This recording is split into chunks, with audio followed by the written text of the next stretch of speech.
ناټو له طالبانو څخه څه غوښتي دي؟ ویډیو ګورئ چې پرې خبر شئ.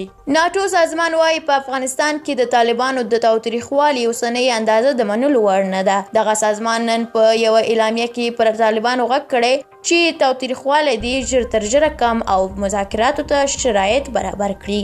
په اعلامیه کې ناټو د افغان حکومت له لوري بین الافغاني مذاکراتو ته د پلاوي ټاکل ستایلي او له طالبانو یې غوښتي چې له ځنډ پرته دې له دغه پلاوي سره مذاکرات پیل کړي چې د طالبانو او امریکا د تړون مهمه برخه ده. ناټو همدغه راز ویلي دي چې ټولې غاړې باید د تاوتریخوالي په کمولو کې خپلې ژمنې عملي کړي. په اعلامیه کې وړاندې راغلي دي له ټولو سیاسي مشرانو او د هغو له پلویانو غوښتل شوي دي چې خپل مخالفتونه حل کړي، یوه همشموله حکومت جوړ کړي او د سولې له دغه فرصت څخه دې ښه ګټه واخلي.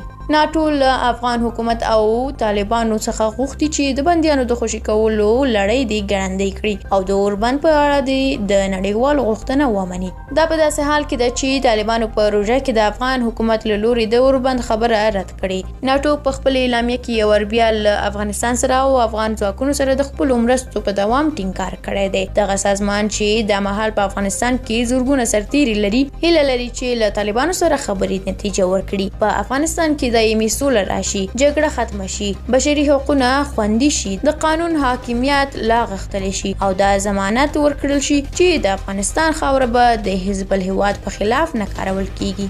درنو لیدونکو مننه چې ویډیو تر پای ولیدله. که د ناټو او طالبانو په اړه کوم نظر لرئ زموږ سره په کومنټ کې ضرور شریک کړئ. زموږ یوټیوب چینل هم سبسکرایب کړئ. تر بلې ویډیو په الله مسپارم. الله مو مل شه.